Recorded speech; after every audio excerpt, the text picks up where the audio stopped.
Right, for the third part where I'm going to be looking at the electrics. So just as a reminder, going to be fitting this 80-turn motor. Let's get rid of that.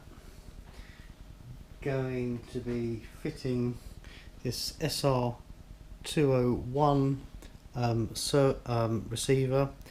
The idea behind this is that it's waterproof, like the servo which I fitted in the last video, and going to be fitting this waterproof hobby wing speed controller. I've actually got a few of these, they've been great. So starting with the speed controller, these really are great.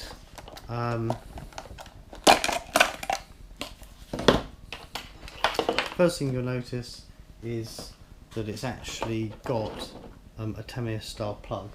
Well, I don't use Tamiya plugs on anything RC really, and so that this will fit with all of the other batteries which I've got.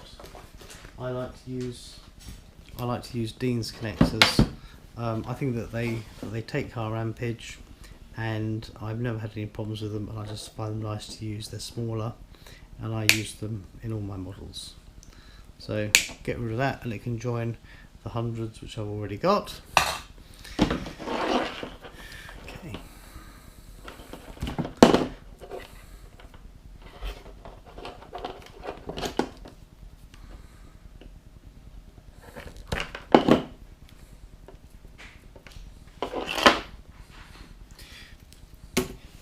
Something which I have found is I've really got into this gas soldering iron. You need to make sure that it's full up. These gas cylinders from the newsagents are about £1. Just takes a few moments to fill it up, and that will kind of last quite a time. It actually comes with its own lighter in the cap. If I just light that, that's it. Just takes a few moments to heat up.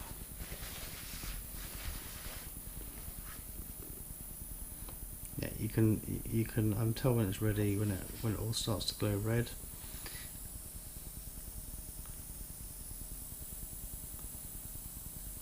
There we are.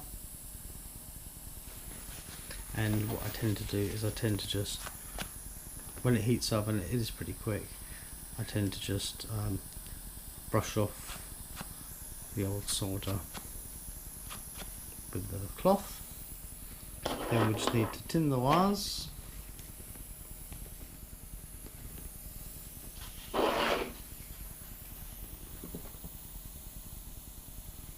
I've changed my glasses, that's it.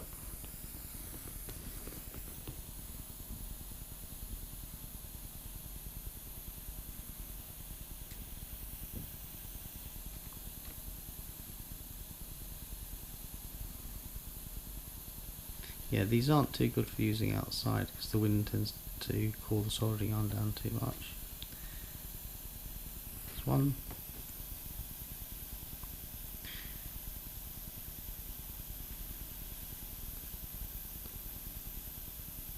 Nice and hot in there. That's a goodly amount. Okay, just leave that over here for a moment. Find myself a Dean's plug. Here we are.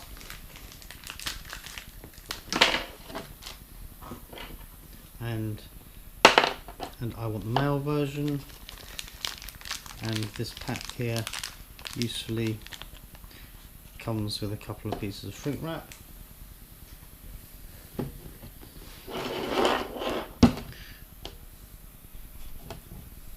Always remember that the flat one is the positive, and the standing up one is the negative. Which takes a few moments to do. I tend to get some solder on the connector first, just makes everything a little bit easier.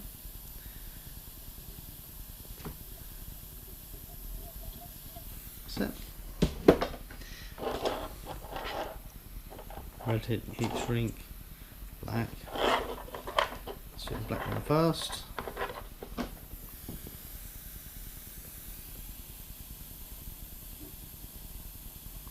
Just get everything nice and hot.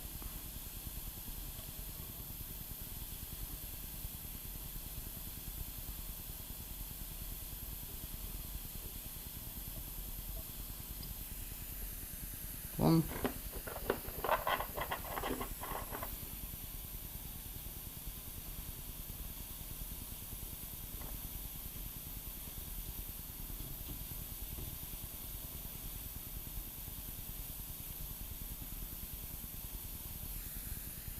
Two.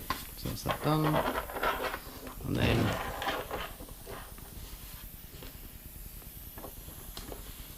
these other two wires out of the way. Get the heat shrink over it, and then just use the heat from the soldering iron to shrink that on so it's nice and tight. Get it all the way around. That's ready to go. It's really important to get the wires the wrong way. A few times in the past I've been a bit tired and done it the wrong way, and you just do not get a second chance with a speed controller. You put the power on the wrong way and you're instantly going to fry it. So it's worth just having a check to make sure, hold it up against it, you can see red to red, black to black, we're going to have no problems there. Now on this speed controller there are a couple of tabs that you can pull out, and for this sort of car I prefer to have it forward and reverse instant rather than brakes. So if you don't want brakes, you take the top one out. You can always put it back in afterwards if you change your mind, and I'm going to be running on nickel metal hydride as opposed to LiPo batteries. If I was using LiPo, I'll plug it in here, but as it stands I'm going to leave it plugged in on the right, and then that way I'll be able to use it with my nickel metal hydride battery.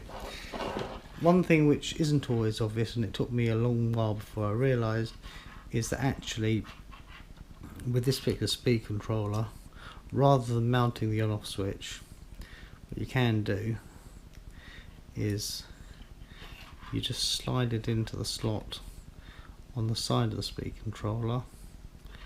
I get it to go in like so, and then it stays mounted. Okay, great. So that's the speed controller, and the other thing that we're going to be mounting is we're going to be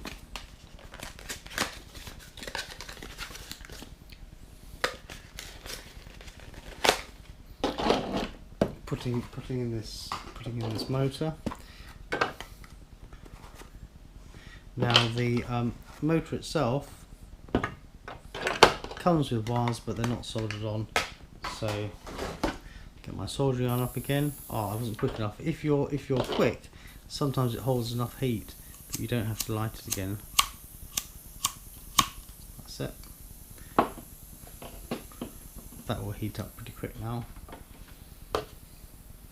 And I'm just going to solder the wires here and here.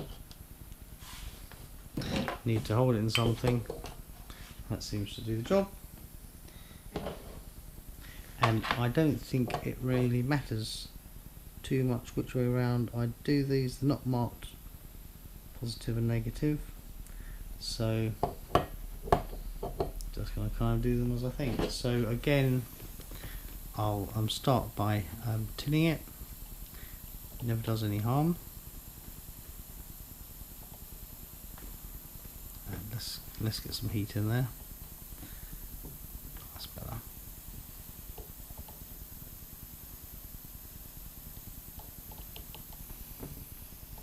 And over here as well.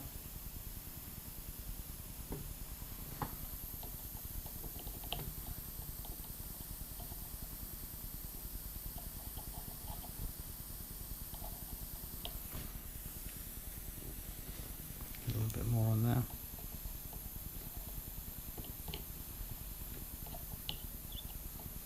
There we go.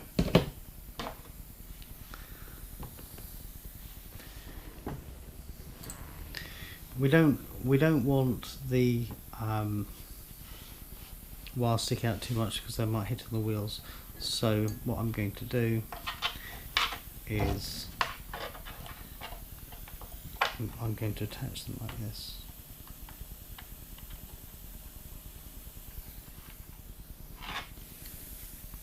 Actually, I think I'll just put a bit more. These wires are tinned, but I think they could do a bit more solder. So there's one. Thinking which way round it's going to go.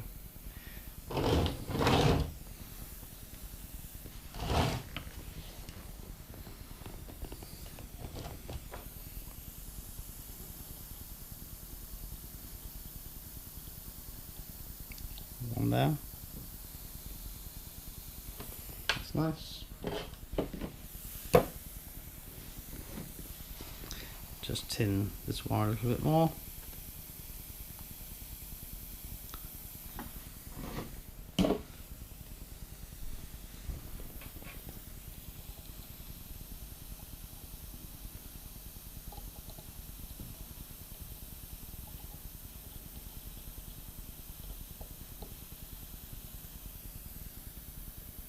It's nicely stuck on too.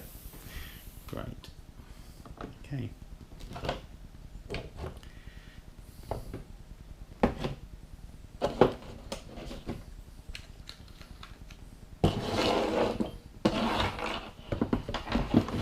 Now, when I took the other receiver and the other speed controller out, there was some residue left from where the stickers were. I scraped most of it off as far as I could, but what I tend to do is I tend to use this isopropyl alcohol, the 99% variety. You can buy it off eBay. It's not too expensive. It's about £10 for a litre. That lasts you a very long time if you don't spill it everywhere. So I try and remember to put the top back on, and after using this, I find everything just kind of sticks a lot better. So I'm just cleaning there, and it acts as quite a good solvent to any of the glue from just about any stickers that I've ever used. That's a lot cleaner now. And I also, even with a brand new receiver, I always give the bottom a good wipe. That's that. And I do the same thing on the speed controller. It gets rid of any release agent that might have been in the mould. For stickers, the stuff which I use is made by Sellotape. I get it from our local card shop, and this stuff here, it's the 48 permanent foam pads, double-sided, pre-cut for outdoor use. I find that these are good, first of all because they actually stick quite well, and secondly because, as you can see, they come off quite easily without leaving a horrible residue. I've used the white sticky pads in the past, and they just take so long to get off that it's a real pain. Now, because of the thickness of the foam here, I might put a couple of them in on the speed controller side, just to raise the height a bit. So I'll put that one there. And for the receiver, I think we're probably, no, actually I'll put two in for the receiver as well. So there's one. Let's peel them off.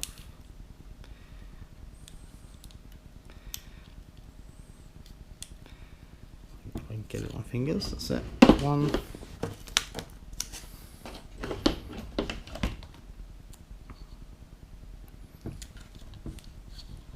2. Right, let's just try them for size. With my GoPro mount, it's all quite a tight fit, so let's just check. Yep, that is going to go in nicely. That will just fit nicely there. Just check again. It's a very tight fit, but yes, it does go. That's it. And for the speed controller, we're going to go in that way round, and you'll see how the switch actually fits quite nicely, and I'll be able to get my finger up underneath the body and turn it on and off, so that is great too. The wires are going in about the right place for the motor, so that should be okay. Hopefully it'll reach. So take a bit of a chance here. So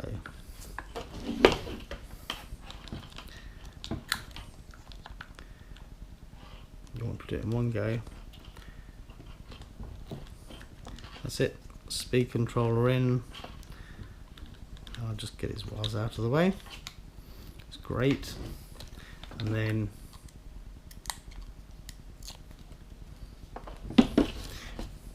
with this, I quite fancy having the aerial where I want it, so I'll just take this piece of tubing off which I used on the other one.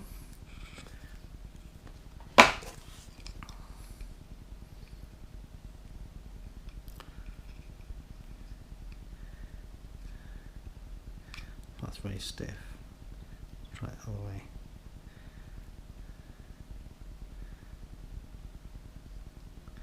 That's too stiff. I think I'll leave it.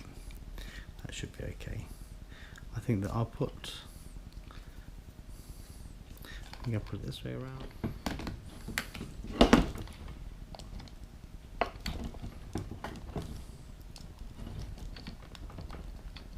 And we're all done. That's not going anywhere.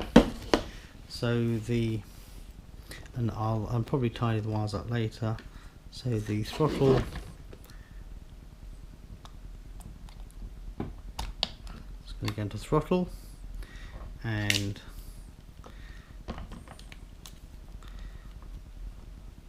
steering servos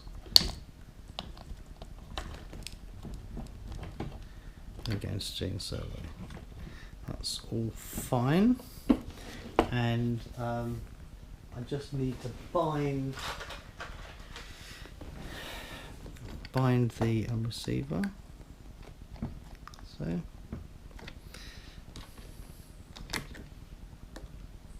get some power into it.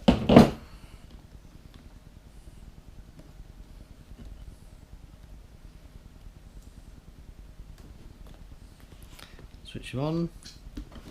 And you may be able to see the light flicking there. We're in bind mode, and then on the receiver, just turn him on.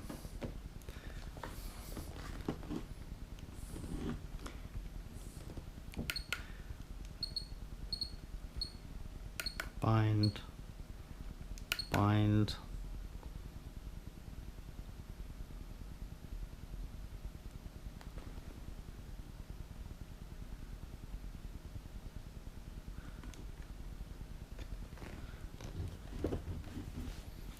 Again.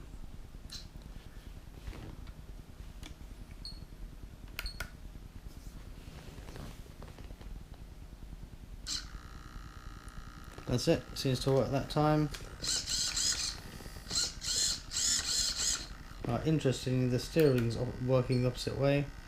I'll just flip that round.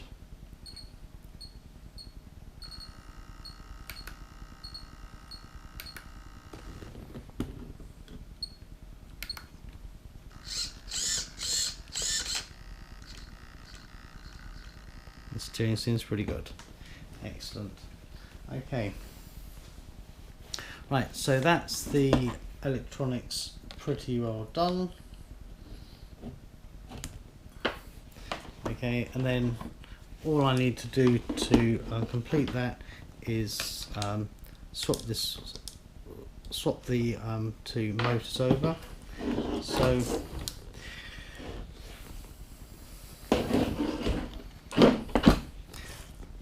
with this, I have found that the trick of getting the bind right on the motor is actually when it's making the least amount of noise. I'll just show you.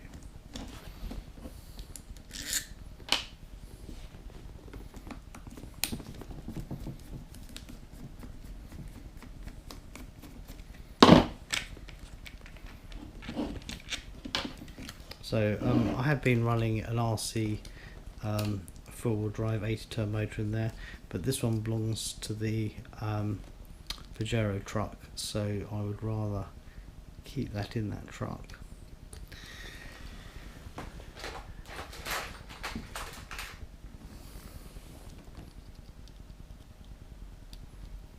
The instructions for the car give you the right sort of distance for the gear. I happen to know that it's about that much, and in theory you should be able to see the mesh for the gear through the little spy hole here. Okay.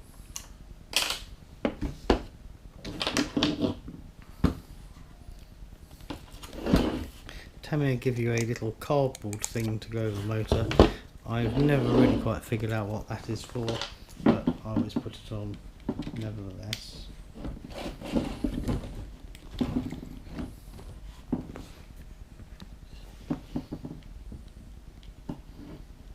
Getting the mesh right is quite an important thing on these cars, because if you get it too loose, you end up stripping your plastic gears, and if you get it too tight, you either end up with a very slow car, or at worst you end up burning your motor out. So it's worth spending a little bit of time trying to get that mesh optimum. There should be a little bit of backlash, a little bit of play, but when it's all like this, it can be quite difficult to do. Right. Let's see if I've got that about right.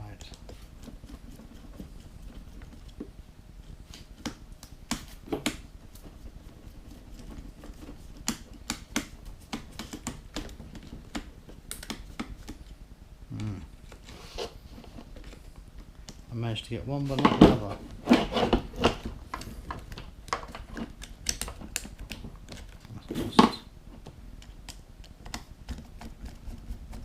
That's it. Okay, so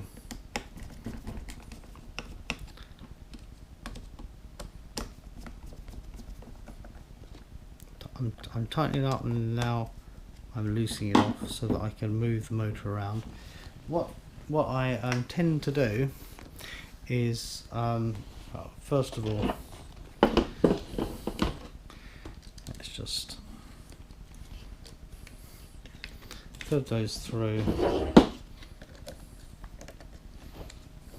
plug them in. I don't know which way around is the right way around yet, so I'll just do it ever so loosely.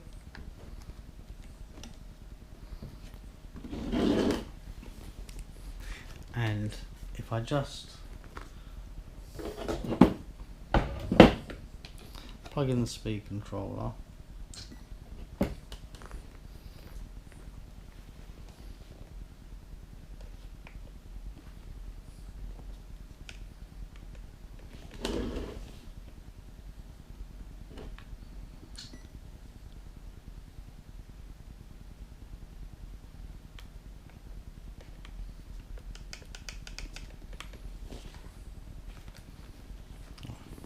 so I should have taken the bind plug out. That's what happens when you do this stuff on a video.